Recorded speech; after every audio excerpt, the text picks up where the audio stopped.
Hello and welcome back. Today we are in Chapter 3, Section 2, entitled Miracles as True Perception. Paragraph 1. I have stated that the basic concepts referred to in this course are not matters of degree. Certain fundamental concepts cannot be understood in terms of opposites. It is impossible to conceive of light and darkness, or everything and nothing, as joint possibilities. They are all true or all false. It is essential that you realize your thinking will be erratic until a firm commitment to one or the other is made. A firm commitment to darkness or nothingness, however, is impossible. No one has ever lived who has not experienced some light and something. No one, therefore, is able to deny truth totally, even if he thinks he can. Paragraph 2. Innocence is not a partial attribute. It is not real until it is total. The partly innocent are apt to be quite foolish at times. It is not until their innocence becomes a viewpoint with universal application that it becomes wisdom. Innocent or true perception means that you never misperceive and always see truly. More simply, it means that you never see what does not exist and always see what does. Okay, I think that paragraph is worth going over one more time. So innocence, it's all or nothing. You either see yourself as completely innocent or you see yourself as not innocent at all. There's not really an in-between with innocence. True innocence. And if you are kind of back and forth with it, like, oh, sometimes I think I'm innocent and sometimes I think I'm not, then you're probably going to be quite foolish. It's not true wisdom until, I love how it said this, it is not until their innocence becomes a viewpoint with universal application that it becomes wisdom. So innocence isn't a thing that you are. It is a viewpoint with which you see the world. That's a fascinating thought, to me anyway. I don't know if it is to you. Innocence isn't something you are, it's a viewpoint with universal application. So, again, projection, remember, is when you see something lacking in yourself and then you project it into your environment. Your environment is lacking or the people around you are lacking. You see that lack that you think is in you. You see it everywhere around you. So when you see yourself as truly innocent, truly good, truly perfect, then there's nothing to project except that same thing. You see everyone as innocent and everyone and everything as whole and a perfect creation. And again, that spiritual sight, the spiritual vision, allows you to see past all error. You don't see the bodies, you don't see anything that was not truly created and is eternal. You don't see that. You just see the innocence of people as they truly are. That's kind of a wild thought that we might be able to get to that point. I wonder if it's kind of like the atonement where we won't by the time we are able to perceive ourselves as completely innocent and everyone else with us, if that kind of means like, oh, our job here is done and we have no use for time anymore. Paragraph 3. When you lack confidence in what someone will do, you are attesting to your belief that he is not in his right mind. This is hardly a miracle-based frame of reference. It also has the disastrous effect of denying the power of the miracle. The miracle perceives everything as it is. If nothing but the truth exists, right-minded seeing cannot see anything but perfection. I have said that only what God creates, or what you create with the same will, has any real existence. This, then, is all the innocent can see. They do not suffer from distorted perception. If nothing but the truth exists, right-minded seeing cannot see anything but perfection. This then is all the innocent can see. Well, obviously, I don't perceive myself as truly innocent then. Still working on this one. I'm still working on a lot of them. Paragraph 4. You are afraid of God's will because you have used your own mind, which he created in the likeness of his own, to miscreate. The mind can miscreate only when it believes it is not free. An imprisoned mind is not free because it is possessed or held back by itself. So your mind can only hold itself back. Nothing else can hold your mind back except itself. It is therefore limited, and the will is not free to assert itself. To be one is to be of one mind or will. When the will of the sonship and the Father are one, their perfect accord is heaven. So heaven is not a place, it's a state of mind. When the will of the sonship and the Father are one, their perfect accord is heaven. So our mind and our will are aligned with God's mind and will, then that's heaven. Paragraph 5. Nothing can prevail against a son of God who commends his spirit into the hands of his Father. I'm going to read that one more time. Nothing can prevail against a son of God who commends his spirit into the hands of his Father. By doing this, the mind awakens from its sleep and remembers its Creator. All sense of separation disappears. The Son of God is part of the Holy Trinity, but the Trinity itself is one.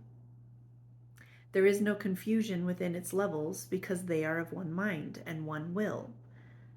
So again, being one is being of one mind, not necessarily we're all the same thing.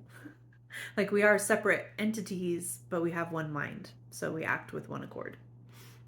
This single purpose creates perfect integration and establishes the peace of God.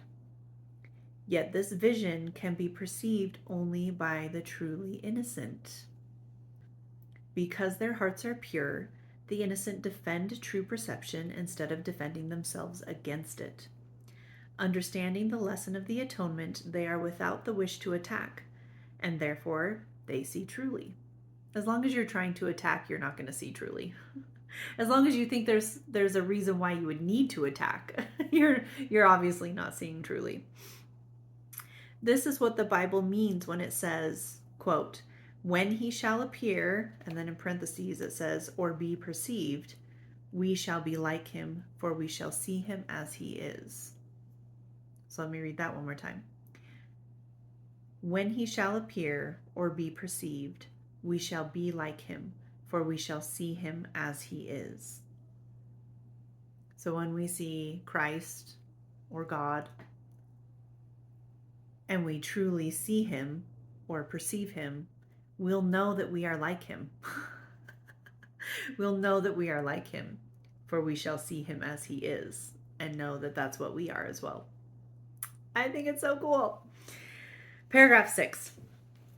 The way to correct distortions is to withdraw your faith in them and invest it only in what is true.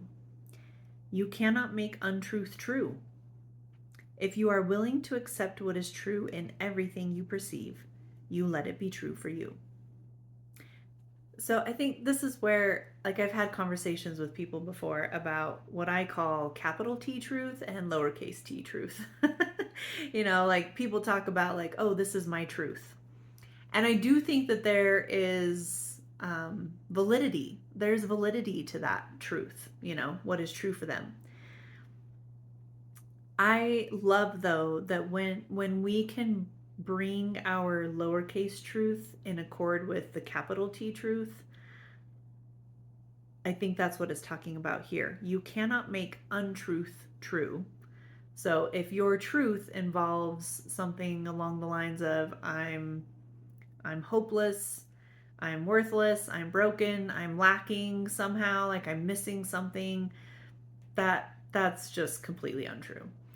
I think there are parts of our lowercase t truth that do align with capital T truth. It may not be the whole capital T truth, but it at least is confidence in yourself and believing that you're worthy, and maybe what you feel called to do is different than what other people feel called to do, and that's why your truth is different than their truth.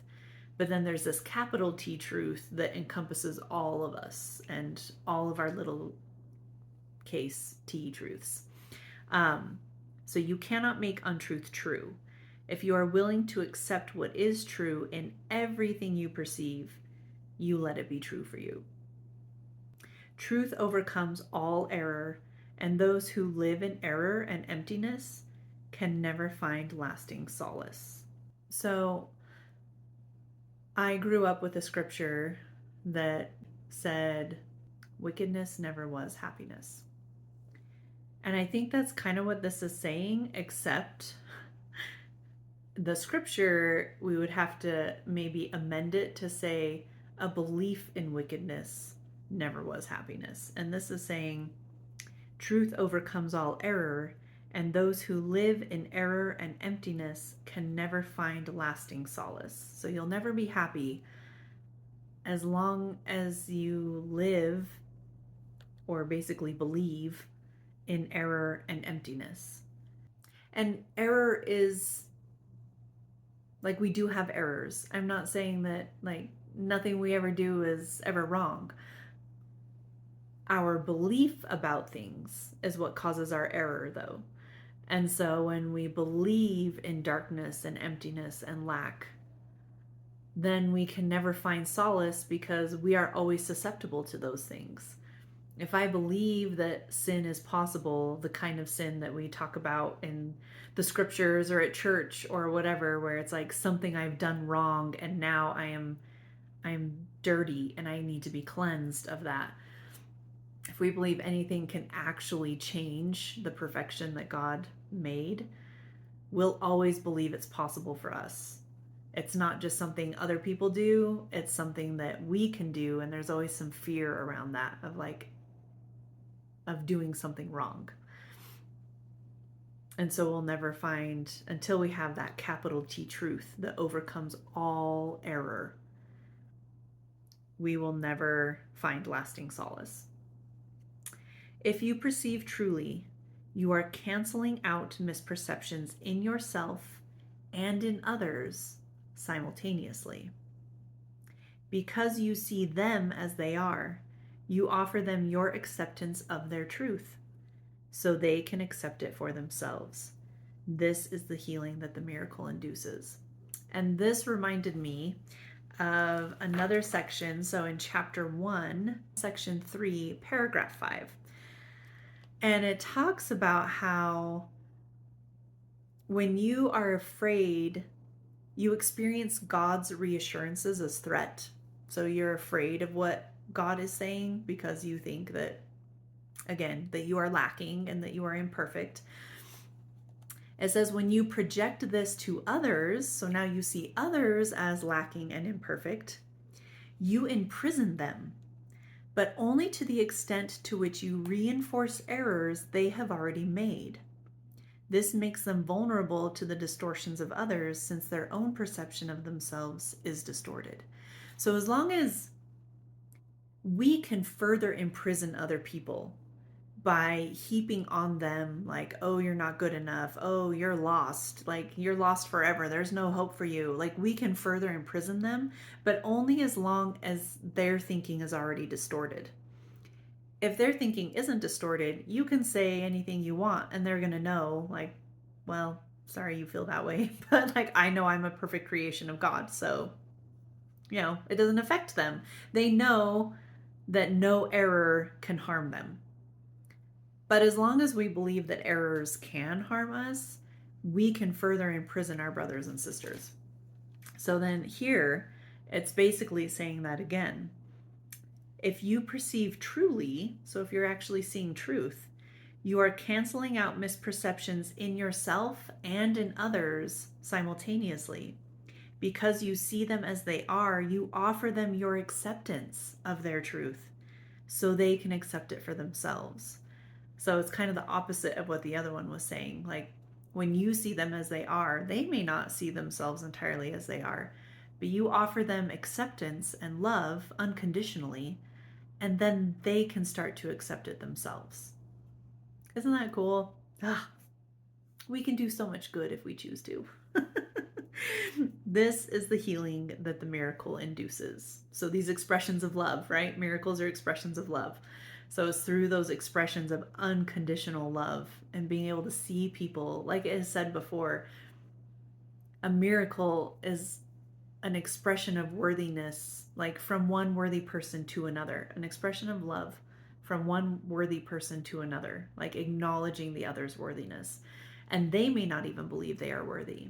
But when we acknowledge their worthiness, they can start to maybe start to believe that they're worthy. You know? Okay.